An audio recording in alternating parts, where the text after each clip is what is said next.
Glória a Deus. Saúde a amada igreja com a paz do Senhor Jesus. Vamos orar, irmãos, neste momento. Nós atiramos um período de oração nos joelhos e agora nós queremos clamar a Deus, pedindo a direção dele para este culto, que o louvor, a palavra, seja tudo dirigido por ele.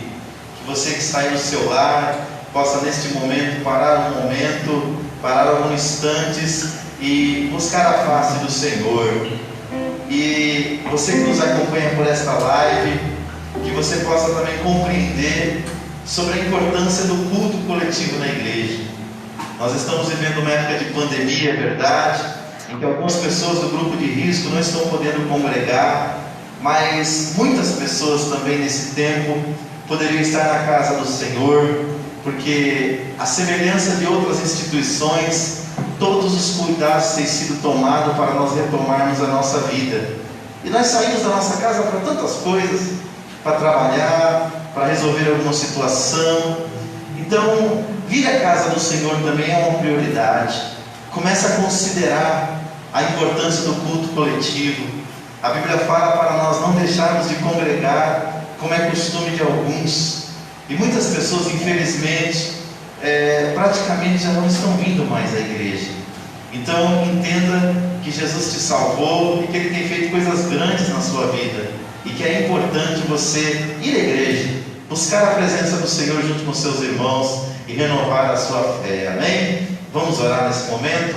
Pai, nós te agradecemos por mais uma noite que o Senhor nos concede o privilégio de estarmos aqui juntos para adorarmos o teu nome. Eu te louvo, Senhor querido, por aqueles que têm chegado aqui, mas apresento também diante do Senhor aqueles que não estão podendo, Senhor, neste momento congregar. Mas eu oro também, Senhor, por aqueles que podem estar na tua casa, mas não têm feito, Senhor querido, o mínimo de esforço para isso. E a minha oração, ó Pai, é para que o Senhor traga despertamento nesse sentido. Porque Deus, a cada dia que se passa, se aproxima o dia que o Senhor virá buscar o teu povo. E uma das coisas, Senhor, que alimenta tanto a nossa fé, é o nosso culto coletivo, onde nós nos reunimos para adorar, para servir, para glorificar o teu nome juntos, ó Pai. Essa prática, Senhor, ela vem desde a época da igreja primitiva, e nesses últimos dias, Senhor querido, nós estamos conseguindo muitas das vezes estar em diversos lugares que nós desejamos, mas a tua casa, Senhor, para muitas pessoas já não tem sido mais uma prioridade. E eu quero te pedir em nome de Jesus, ó Pai, que o Senhor traga conscientização para o coração das pessoas, e que todos possam entender a importância, Pai, de estarmos na tua casa juntos, fortalecidos, louvando, exaltando e glorificando o teu nome. Nesta noite fala conosco, Pai, nos louvores, na oração e também durante a ministração da tua palavra. É esse o nosso pedido, no nome precioso de Jesus. Amém e amém.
Deus maravilhoso, Deus amado.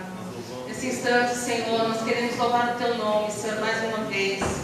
Pelas Tuas imensas misericórdias, Senhor, pelas Tuas bênçãos que o Senhor tem derramado no meio do Teu povo, Senhor. Ó Senhor, que o Senhor venha continuar abençoando, Senhor, multiplicando. Ó meu Deus querido, esta obra, Senhor, está aqui por causa, Senhor, primeiramente, do Teu amor, da Tua misericórdia para conosco, meu Deus. E segundo, ó Deus querido, por causa das contribuições, Senhor, dos Teus servos. Continue abençoando, recompensando a cada um, Senhor amado. Muito obrigada, Senhor, pela vida de cada um. Senhor, venha abençoar imensamente essas bênçãos, eu te peço, Senhor, eu te agradeço, em nome de Jesus Cristo. Amém. Vamos louvar o Senhor com louvor maravilhado. Glória a Deus.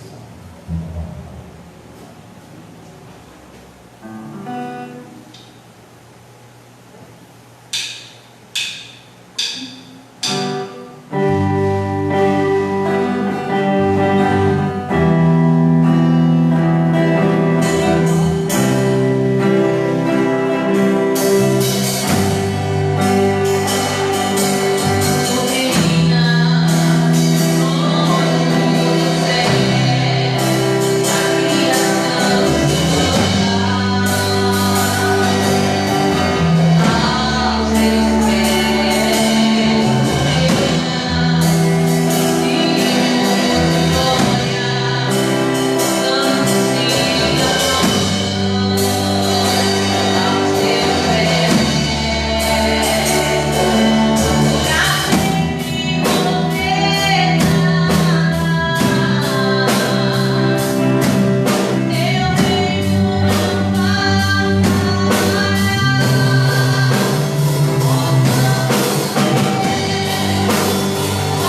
Glória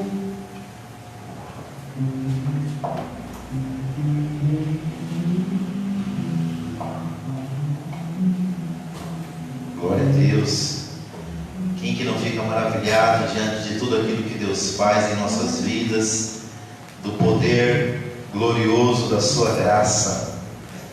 Queridos, nós terminamos a semana passada um trimestre das nossas lições bíblicas e hoje nós vamos iniciar um novo trimestre. No trimestre passado nós estudamos Esdras e Neemias, e nesse trimestre, a partir de hoje até o finalzinho de dezembro, nós vamos falar sobre o livro de Jó. O tema é a fragilidade humana e a soberania divina. Nós usamos para o nosso estudo bíblico, para as nossas lições bíblicas, o material da CPAD, e falaremos sobre o sofrimento e a restauração de Jó. Eu te convido nesse momento a abrir a sua Bíblia. A lição de número 1, ela traz por título o livro de Jó. E o textual nos diz assim, Tiago capítulo 5, versículo 11: Eis que temos por bem-aventurados os que sofreram. Ouviste qual foi a paciência de Jó, e vistes o fim que o Senhor lhe deu, porque o Senhor é muito misericordioso e piedoso. A verdade prática diz assim, o livro de Jó não é apenas uma preciosidade da literatura universal, mas, sobretudo, uma poderosa resposta de Deus para as grandes questões da vida. Então, nesse trimestre, irmãos, nós vamos refletir um pouco sobre quem foi Jó, o que ele passou, o que ele experimentou, tanto de bom quanto de ruim, no decorrer da sua vida, e como ele, como um servo fiel de Deus, reagiu ao sofrimento. Nós vivemos uma época que é marcada pelo hedonismo. O que é o hedonismo, pastor Davi? É você ter uma filosofia de vida que gira em torno do prazer. Só faço aquilo que me dá prazer.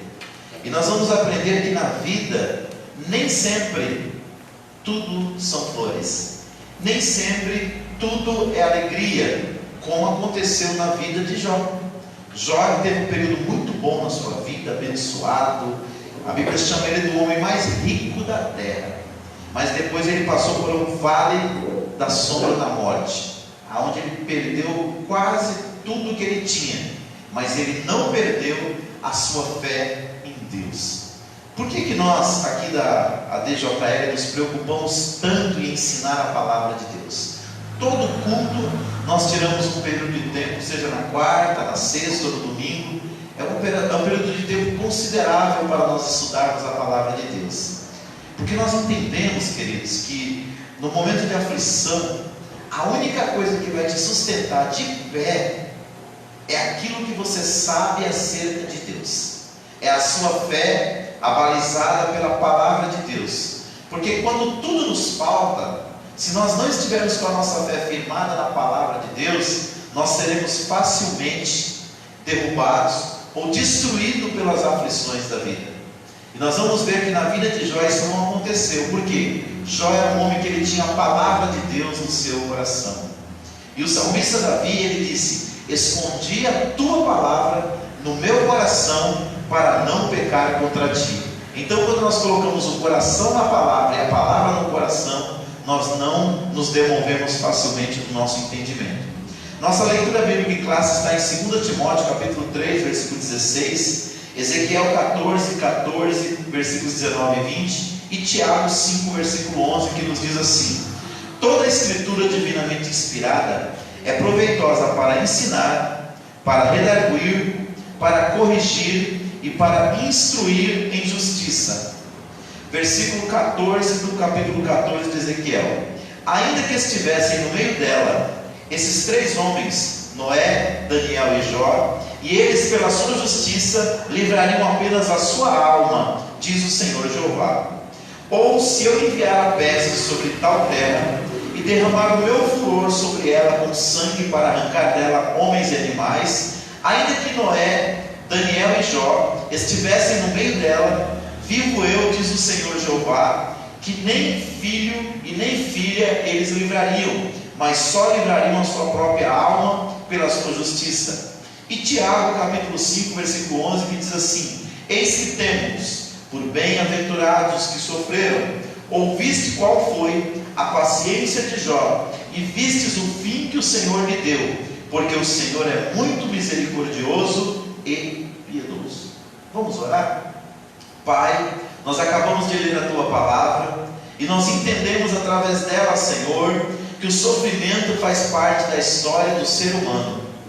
Mas também sabemos que mesmo nos momentos de maior dor e sofrimento, o Senhor é um Deus, Pai, que não nos desampara. Antes nos ajuda a superarmos as aflições da vida. E que nesta noite, Pai, esta igreja que está aqui presente, e aqueles que nos acompanham por essa transmissão ao vivo, Pai, eles possam compreender que no meio das suas dores e aflições, Deus está presente, porque Ele é refúgio e Ele é fortaleza, e Ele é um socorro bem presente na hora em que nós estamos angustiados. Dá-nos força, Senhor, para no momento de luta, de tribulação, de aflição e de sofrimento, não largarmos a nossa cruz e não abandonarmos ao Senhor, Pai, porque o Senhor nunca nos abandonou e o Senhor nunca nos abandonará. É o que eu te peço e te agradeço, em o nome de Jesus. Amém.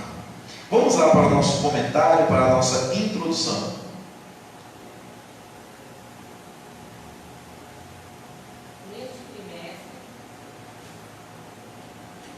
Neste trimestre, estudaremos o livro de Jó, uma das obras mais fascinantes da Bíblia.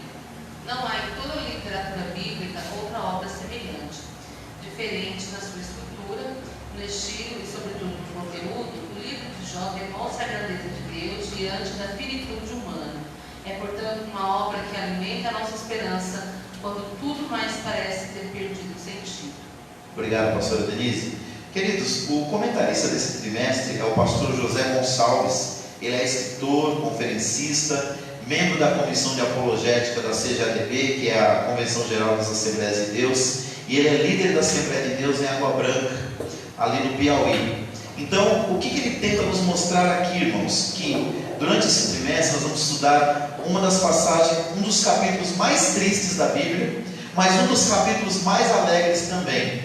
Por quê? Nós conhecemos nos 42 capítulos do livro de Jó uma história de um homem que tinha tudo, perdeu tudo, mas não perdeu a sua fé em Deus, e Deus o reconstruiu novamente, o colocando no local de honra. E nós vamos aprender, irmãos, que não existe desculpa nesse mundo para nós blasfemarmos contra Deus. Então, o livro de Jó é uma das obras mais fascinantes da Bíblia, e de toda a literatura nós não encontramos uma obra semelhante. Por quê? Ela demonstra tanta grandeza de Deus como a finitude humana. Mesmo Jó estando lá no pó da terra, tendo perdido tudo, ele não abandona a sua fé em Deus. A mulher dele chega ao ponto de dizer assim: amaldiçoa o seu Deus, e morre. E no entanto, Jó mantém a sua convicção, dizendo que ele saiu nu do ventre da sua mãe, e nu ele retornaria. Mas Deus deu, Deus tomou, e aí o diabo, achando que ele ia blasfemar, ele disse: bendito seja o nome do Senhor. E eu fico pensando que às vezes nós, no século 21, que temos uma igreja tão abençoada, às vezes por causa disso aqui, nós já começamos a murmurar e reclamar de Deus, a ponto de alguns cristãos até se perguntar: meu Deus, por que eu sofro hoje o meu evangelho mais do que eu sofria na época do mundo? Ou por que eu sofro tanto? E nós às vezes não olhamos, irmãos, para as escrituras sagradas, para exemplos como esse de Jó, de pessoas que sofreram de forma impossível de aquilatar, sofreram muito mais do que nós, e não abandonaram a sua fé em Deus. Então é isso que eu quero que você coloque no seu coração, para que você diga que nem o apóstolo Paulo disse, mesmo apesar de todas as aflições que ele passou: nada nos separará do amor de Deus, que está em Cristo Jesus, o nosso Senhor. Cada cristão precisa ter essa convicção arraigada dentro do seu coração. Porque quando nós temos isso, nós olhamos para a palavra de Deus, e uma história como essa de Jó, ela alimenta a nossa esperança quando tudo parece que está perdido ou que não faz sentido na nossa vida.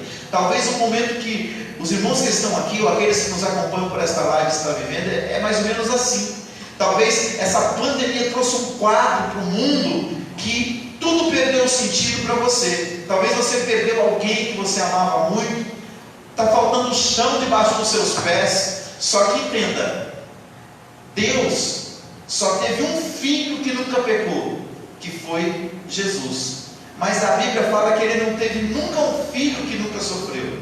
Até Jesus teve que passar pelo Calvário. Então, que no nosso sofrimento nós cresçamos em comunhão com Deus, nós nos aproximamos mais do Senhor, como fez o patriarca Jó. E nós não usemos o sofrimento para abandonar a Deus, para virar as costas para o Senhor. Então, no primeiro tópico agora, nós vamos falar sobre a autoria, o local e a data provável do livro de Jó. O autor de Jó. Quem escreveu o livro de Jó é o motivo de longos debates.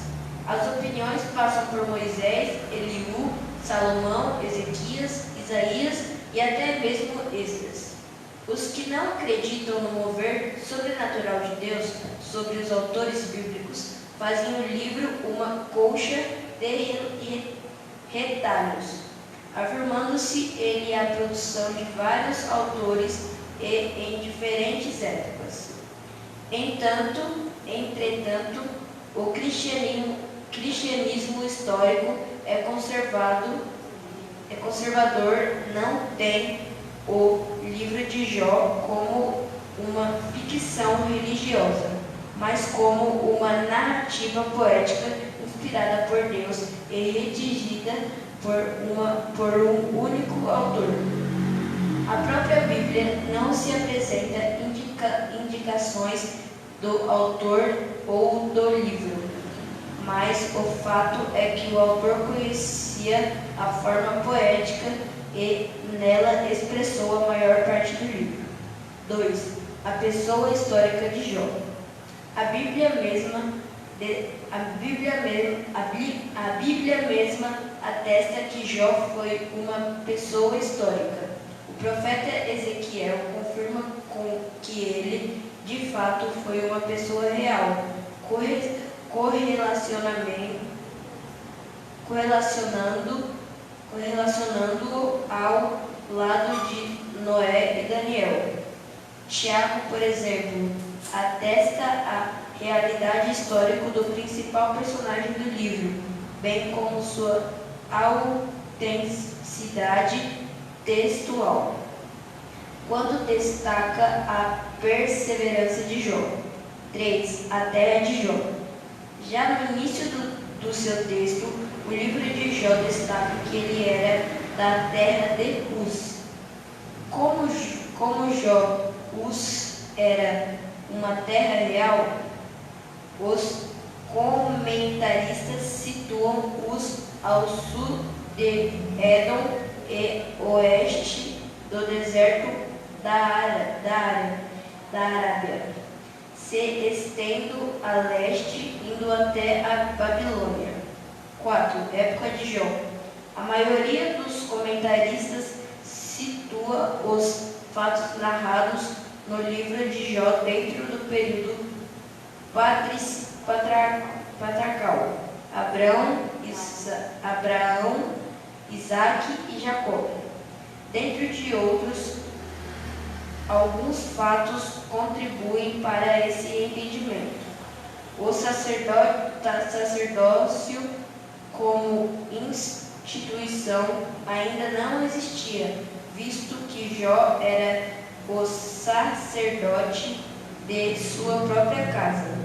As filhas de Jó eram cordeiras juntamente com seus irmãos, o que não era quiçata traduzia como uma peça de dinheiro. Só aparece em outras duas ocasiões na Bíblia, uma em Gênesis e outra em Josué. Obrigado, David. Então, o que a gente entende aqui sobre o livro? Primeiro, o autor. Até hoje, pelos estudiosos da Bíblia, é indefinido quem é o autor. Porém, a maioria dos cristãos ortodoxos, eles entendem que o livro foi escrito por Moisés. Só que nós não podemos afirmar isso de forma categórica. Mas, entre os estudiosos da Bíblia, eles citam possivelmente Eliú, Salomão, Ezequias, Isaías e até Esdras. Mas, no meu conceito, ele está mais próximo aí de ser o autor, do autor ser Moisés. Mas não podemos afirmar isso. Uma coisa que é muito interessante nós compreendermos: Jó, irmãos, não é uma mitologia. Algumas pessoas atribuem o livro de Jó a uma mitologia. O que é uma mitologia? É um mito, é algo que não existiu, é uma história que foi criada para ilustrar uma verdade moral. E por que nós acreditamos que Jó existiu? Primeiro, porque a terra que é citada no livro, que é a terra de Uz, ela realmente existiu, e ela está ali na região da Arábia. Outra coisa interessante também nós sabermos é que o próprio Deus diz que ainda que Daniel e Noé são considerados pela história como personagens históricos, literais, e Jó intercedesse pela nação de Israel quando ela estava afundada na sua iniquidade, a Bíblia diz que Deus estava tão triste com Israel que disse que eles se salvariam, ou seja, Jó, Daniel ou Noé, mas o povo não. Por quê? Porque o povo não queria mudar o seu comportamento. Então fica claro aqui que Jó não é um personagem da ficção judaica e nem da mitologia hebraica. Jó era um homem que existiu e que teve todas essas aflições que nós encontramos no livro. E em terceiro lugar também nós encontramos aqui que Tiago o cita como uma realidade histórica, quando ele diz que, lá em Tiago 5,11, que nós temos por bem-aventurados os que sofreram. Ouvistes qual foi a paciência de Jó, e vistes o fim que o Senhor lhe deu, porque o Senhor é muito misericordioso e piedoso. Então, em momento nenhum aqui, Tiago, que também é um personagem real da história cristã, cita Jó como se ele fosse uma ficção. Pelo contrário, ele afirma que nós devemos ser pacientes no sofrimento, como foi o personagem histórico Jó. Então, nós entendemos que Jó não é uma mitologia ou uma ficção hebraica. Ele foi uma realidade. Um homem que viveu, sofreu, mas superou a sua dor com a ajuda de Deus. E também nós entendemos que a época que o livro foi escrito, tudo leva a crer que o livro de Jó é aquele que narra um dos períodos mais antigos da história humana, que é o período patriarcal. O que é o período patriarcal? É aquele período da história onde os pais de família eram os líderes principais em todos os sentidos da comunidade. Hoje nós temos prefeitos, hoje nós temos subprefeitos, hoje nós temos líderes regionais nas cidades. Naquela época não. O líder de uma família era o seu patriarca, era o seu pai, era aquela pessoa mais velha, era aquele homem mais velho, não era a mulher, era o homem mais velho. Esse homem era o líder de todo o clã da sua família. As famílias não se organizavam nesta época em cidades, eles se organizavam em tribos. E nessas tribos tinha um patriarca que era o líder. No caso aqui a Bíblia cita 3: Abraão, Isaque e Jacó. Abraão foi o primeiro. Quando ele faleceu, ficou Isaque em seu lugar. E com o falecimento de Isaque, ele cita também a pessoa de Jacó. E quando nós olhamos para as Escrituras, nós vemos que o livro de Jó, pelas características da história, ele está dentro desse contexto patriarcal, ou seja, antes da época da lei de Moisés. Até porque Jó era o sacerdote da sua família. Era ele que oferecia sacrifícios a Deus pelos seus filhos, quando esses erravam. Então, já na época da lei de Moisés, o sacerdócio estava sobre a família de Arão, sobre os levitas. Todo o sacerdócio era exercido por esta família. Então, quando alguém errava, o sacrifício não era feito pelo patriarca. O sacrifício a Deus era feito pelo sacerdote, que era um levita. E aqui no caso, Jó está numa época que, quando os os filhos erravam, quem oferecia sacrifício era o patriarca. Então, são algumas digamos assim, algumas observações sobre o livro deste homem. Agora vamos entender a estrutura literária do livro de Jó. Prosa e poesia. O leitor que deseja ler o livro de Jó precisa dar-se conta de que diante dele há uma obra de natureza poética. Isso não torna o livro de Jó menos inspirado do que outros da Bíblia, mas revela que ele pertence a um diferente gênero literário. Jó precisa ser lido dessa forma. A estrutura dessa obra demonstra isso. O texto é uma combinação de prosa, poesia e prosa, nessa ordem. Ele está literariamente organizado assim: uma prosa nos primeiros capítulos, uma longa poesia no meio, mais uma prosa no último capítulo. Assim, o prólogo, Jó, e o epílogo estão em prosa, o texto intermediário em poesia. 2. Organização. No texto em poesia há a seguinte organização: um monólogo feito por Jó, 3 ciclos de diálogos entre Jó e seus amigos, Elifaz, Bildad e Zofar, 4 outros discursos de um quarto amigo jovem, Eliú, seguido pela revelação de Deus, onde ele manifesta seu poder e graça, e finalmente a humilhação de Jó diante da revelação divina e sua restauração completa. 3. Abundância de figuras de linguagem. O livro é rico em metáforas. Esse recurso estilístico é usado pelo autor bíblico quando ele quer dar mais expressividade e maior capacidade ao texto. O autor almeja que seu texto seja colorido ao invés de preto e branco. Jó, por exemplo, usa a figura do vai e vem do tecelão para demonstrar a brevidade da vida. Vento, nuvem, sombra, uma corrida, uma águia, uma flor. No livro também há um recurso estilístico do paralelismo, onde os elementos literários repetem-se na mesma ordem. Obrigado, Denise. Só para os irmãos entenderem, a Bíblia, irmãos, antes de ser a palavra de Deus, ela é um livro. E como livro, ela deve ser lida como tal. Hoje nós retomamos o nosso programa lá na Rádio Fonte Vida, programa que é Crescendo no Conhecimento de Cristo, que vai ser toda quarta-feira às 16 horas. E nós vamos abordar ali alguns temas bíblicos e teológicos. E tem uma doutrina teológica chamada bibliologia, que nós começamos a estudar. Ela ensina que a Bíblia, antes de ser lida como palavra de Deus, ela deve ser lida como um livro. Por quê? Porque nós não devemos espiritualizar tudo que está na Bíblia, por mais que ela seja a palavra de Deus. Então, quando você lê o livro de Jó, ele está dentro de um grupo de livros que dentro da teologia a gente chama de livros poéticos. Quais são os livros poéticos? Começa com o livro de Salmos, depois começa com o livro de Jó, depois vem o livro de Salmos, Provérbios, Eclesiastes e Cantares de Salomão. E por que são chamados de livros poéticos? Pelo seu estilo que ele foi escrito. Por exemplo, o que é uma prosa? Só para os irmãos entenderem. Uma prosa é um discurso direto, é um texto organizado em parágrafos. A forma como ele é escrito é diferente. E também no livro de Jó você vai ver uma abundância de figuras de linguagem, que você só encontra com essa riqueza na poesia. Outra coisa interessante também é que na constituição do livro, cheio de prosa, cheio de poesia, existem muitos monólogos. O que é um monólogo? É quando eu faço uma pergunta, essa pergunta é chamada de pergunta retórica, e eu mesmo descrevo a resposta. Então o livro de Jó, para você compreender ele, não basta vê-lo apenas como palavra de Deus. É importante entender a estrutura do livro para que você possa fazer uma leitura correta dos textos. Só para os irmãos entenderem isso, quando você lê a Bíblia, existem muitas figuras de linguagem que são metáforas ou que são simbólicas. Se você levar aquela figura de linguagem de forma literal, o texto fica absurdo.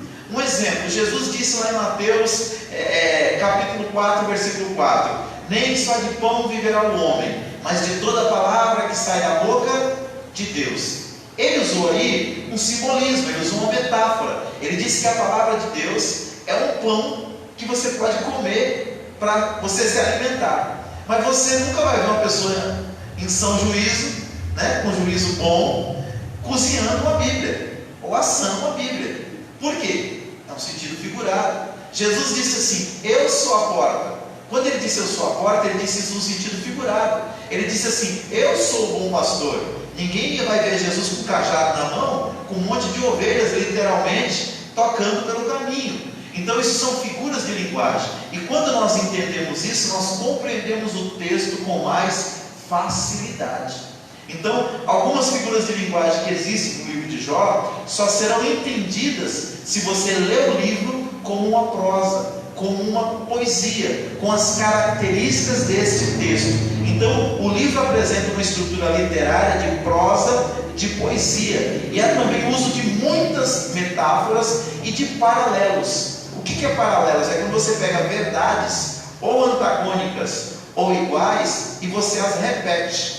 Isso acontece muito no livro de Provérbios. Provérbios, muitas das vezes ele fala o que vai acontecer de bom com o justo, e ele repete isso na segunda parte do versículo.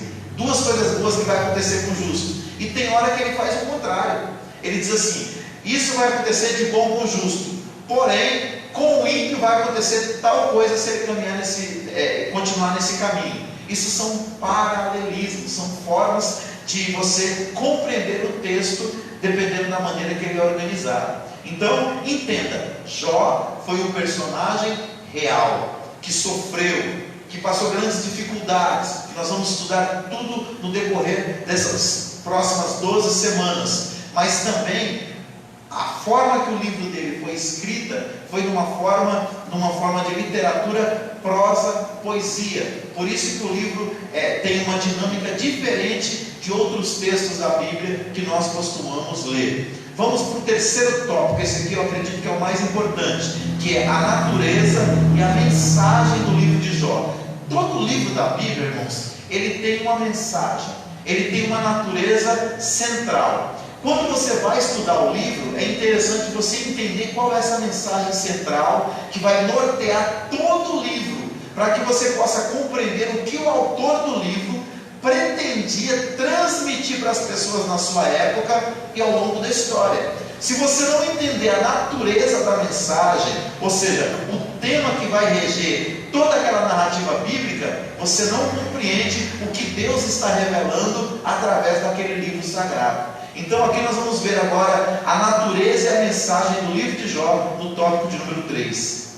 Por que o justo sofre? Algumas das questões mais importantes levantadas no livro de Jó são eminentemente de natureza teológica e também filosófica. A questão do sofrimento do inocente é a principal delas. Por que sofre o justo? Ou ainda, por que os ímpios prosperam quando o justo sofre? Ao longo dos anos, tanto teólogos quanto filósofos têm procurado dar explicações para esse dilema humano. No contexto de Jó, a ideia que prevalece é a que somente os maus sofriam em consequência de seus pecados. Se havia sofrimento, era porque havia culpa do sofredor. Nesse aspecto, ao longo de seus 42 capítulos, o autor procura demonstrar um novo olhar sobre essa questão.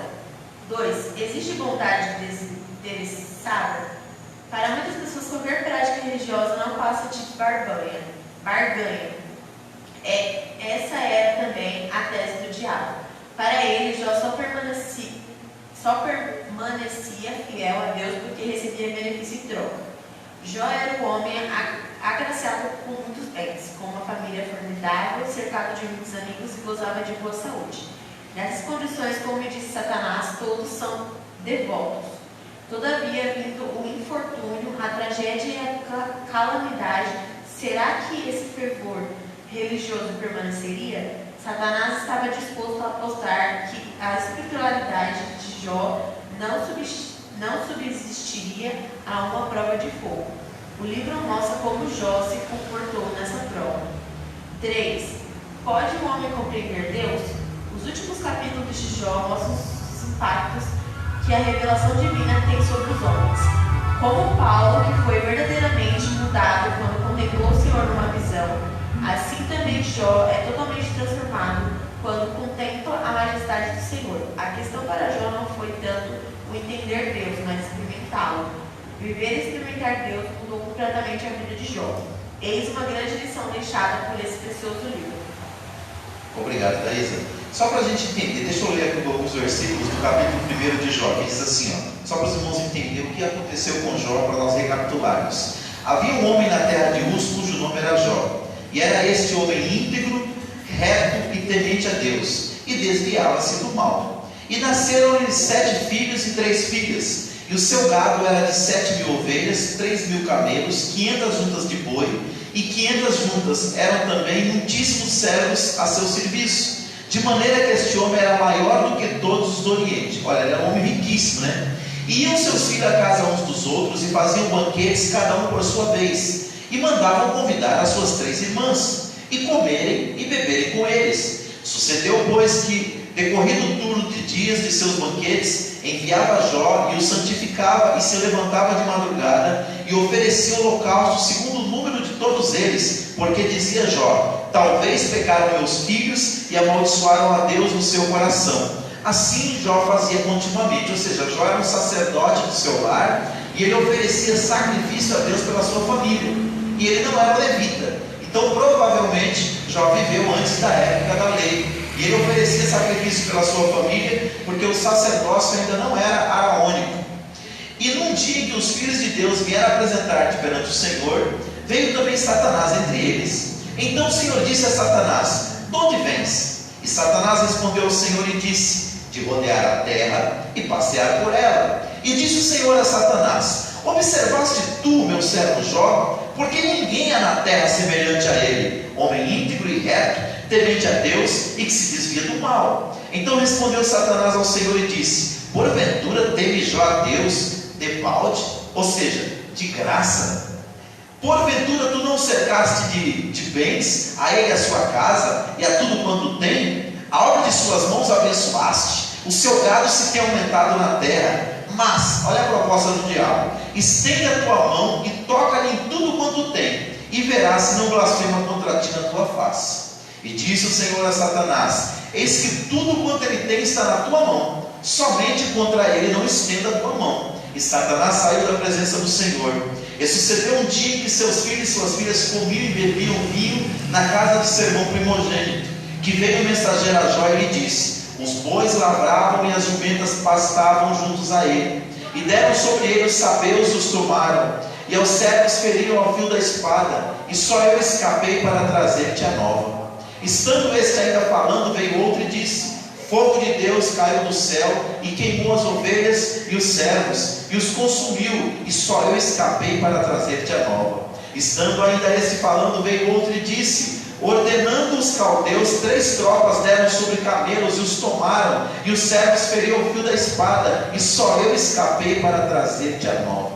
Estando ainda este falando, veio outro e disse: estando teus filhos e tuas filhas comendo e bebendo vinho em casa de seu irmão primogênito, eis que um grande vento sobreveio da além do deserto, e deu nos 4 cantos da casa, que caiu sobre os jovens e morreram, e só eu escapei para trazer-te a nova. Agora a atitude de Jó. Então Jó se levantou e rasgou o seu manto, e rapou a sua cabeça, e se lançou em terra e adorou.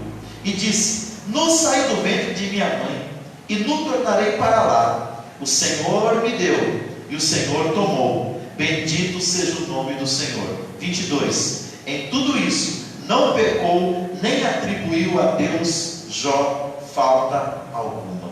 Então, irmão, só para resumir o nosso tema de hoje aqui, o livro de Jó traz uma mensagem que muitas das vezes o sofrimento do justo, ele é incompreensível para o justo, porque você vai chegar até o capítulo 42 de Jó, e nós que estamos lendo a história de Jó depois de tantos anos, entendemos que ele sofreu porque o diabo o acusou de ser um homem de barganha, que só servia a Deus com fidelidade, porque Deus tinha cercado ele de bens. E Deus provou para o diabo, através do que Jó sofreu, que Jó não, de maneira alguma, servia a Deus pelos bens, mas servia a Deus porque o amava. Agora, Jó nunca ficou sabendo disso. Olha para a Bíblia. A Bíblia nunca fala que Deus revelou para Jó isso, mas mesmo no meio de todo esse sofrimento, sem entender os propósitos de Deus, Jó se manteve fiel, Jó se manteve adorando, Jó se manteve em comunhão com Deus. E queridos, vamos falar a verdade. Hoje as pessoas estão deixando Jesus por quase nada. Quantas pessoas que abandonaram o Evangelho por causa de uma palavra que ele ouviu que ele não gostou. Outros abandonaram o Evangelho porque ele buscava muito uma bênção de Deus e também não alcançou no tempo que ele desejava.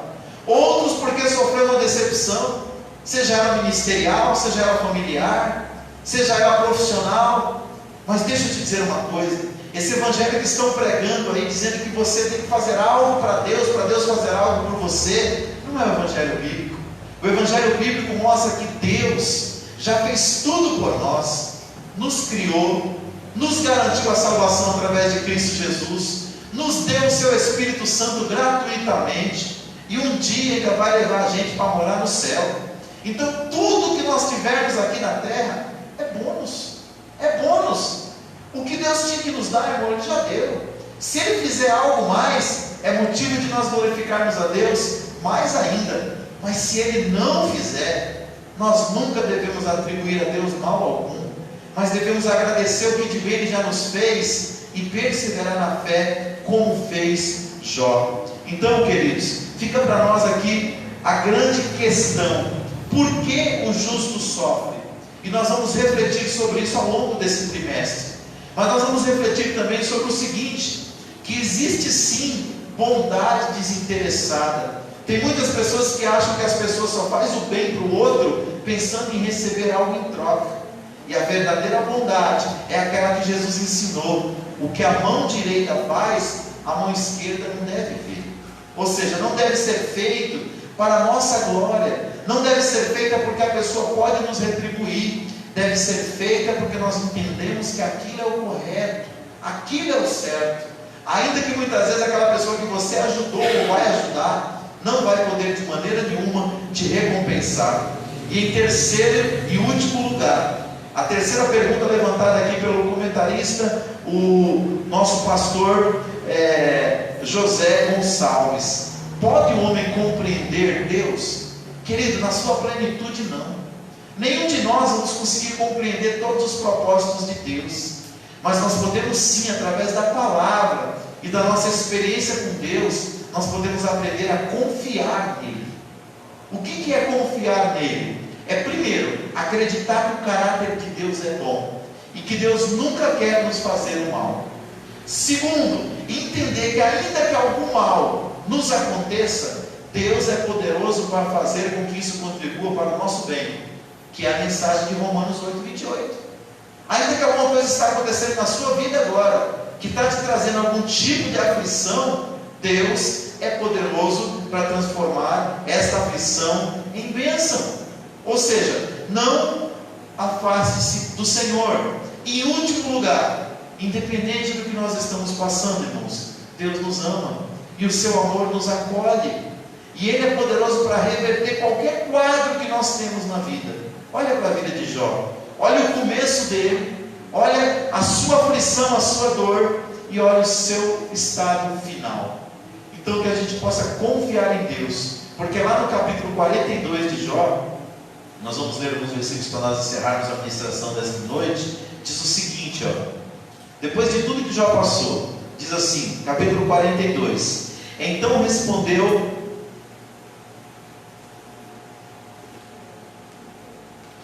capítulo 42, versículo 10: e o Senhor virou o cativeiro de Jó quando orava pelos seus amigos, e o Senhor acrescentou em dobro a tudo quanto Jó antes possuía. Então vieram a ele todos os seus irmãos e todas as suas irmãs, e todos quanto dantes o conheceram, e comeram com ele pão em sua casa, e se condoeram com ele, e o consolaram acerca de todo o mal que o Senhor lhe havia enviado. A cada um deles lhe deu uma peça de dinheiro e um pendente de ouro. Ou seja, quando ele estava na fossa, quando ele estava mal, todos o abandonaram, inclusive a sua mulher. Mas Deus mudou a sua sorte, e Deus pode mudar a nossa sorte também. Nós devemos confiar nisso. Versículo 12: e assim abençoou o Senhor o último estado de Jó, mais do que o primeiro, pois teve 14.000 ovelhas, 6.000 camelos, 1.000 juntas de bois e 1.000 jumentos. Também teve 7 filhos e 3 filhas, e chamou o nome da primeira Gemina, o nome da segunda Quésia, o nome da terceira Quere, e assim por diante.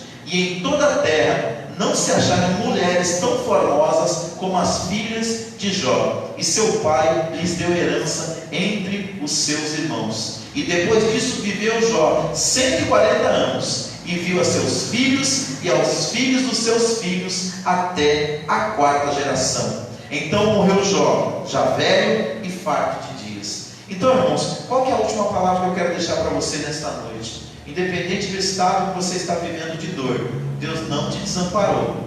E é possível sim Deus colocar um ponto final nesta dor para abençoar a sua vida, como ele diz no versículo 12 que nós lemos. E assim abençoou o Senhor o último estado de Jó mais do que o primeiro. Deus pode fazer isso, e Deus quer fazer isso na sua vida. Conclusão: nesta lição aprendemos algumas informações básicas sobre o contexto histórico e literário de Jó. Quanto a seu gênero, o livro é de natureza poética. Isso é importante para a compreensão da própria estrutura como o livro foi organizado. Vimos que o livro apresenta princípios teológicos que transcendem o espaço e o tempo, ou seja, as lições do livro de Jó valem para os nossos dias hoje. Esses princípios são para todas as épocas e culturas. O que é demonstrado é que o conhecimento de Deus é o anseio de todo ser humano. Então, queridos, quanto mais nós conhecemos a Deus de forma prática, nós crescemos em comunhão com Ele.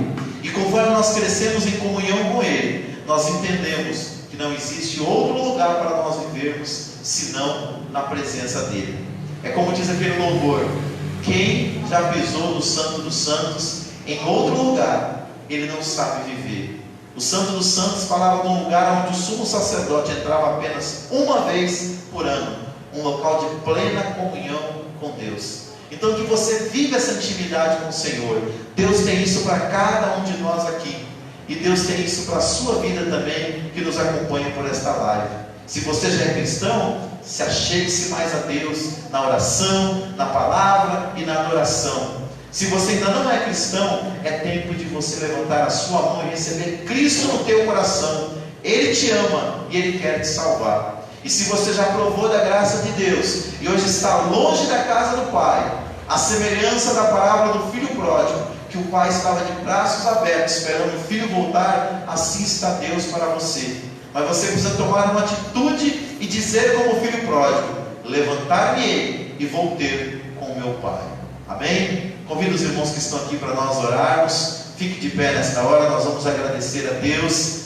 Sexta-feira às 19h30 nós estamos aqui para novamente um culto de louvor e adoração ao Senhor, que nós chamamos de sexta-feira profética. Por quê? Porque desse altar sai uma palavra que pode mudar a sua vida de forma profética. Uma palavra inspirada pelo Senhor, uma palavra inspirada por Deus. E domingo é culto da família, e além de ser culto da família, também é Santa Ceia do Senhor.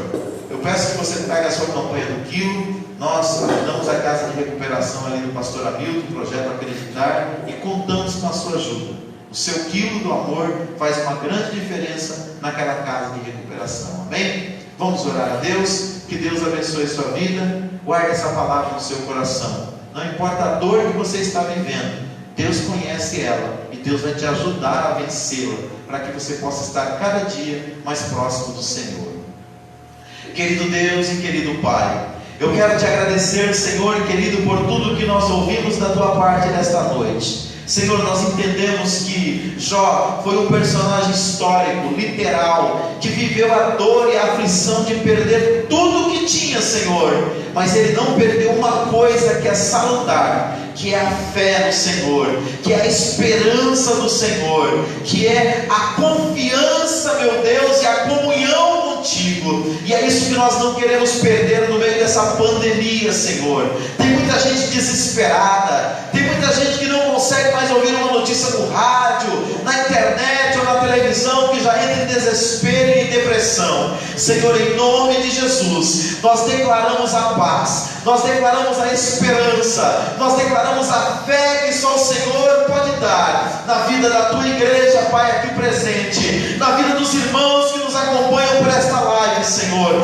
Tenha misericórdia misericórdia das nossas vidas. Nos ajuda a confiar no Senhor como fez Jó, que mesmo no momento de maior dor, angústia, sofrimento e perdas, ó Pai, tanto de entes queridos como de bens materiais, ele não blasfemou contra o Senhor, antes ele te adorou. Me ajuda, Senhor, ajuda aqueles que nos acompanham neste culto, ó Pai querido, a ter esta atitude para com o Senhor. Ajuda o Brasil, ajuda o mundo, Senhor, ajuda-nos a vencer esta pandemia com a graça, com a fé, com a esperança e com o amor que só o Senhor pode nos dar. É o que nós te pedimos, Pai, e já te agradecemos, no nome de Jesus, amém.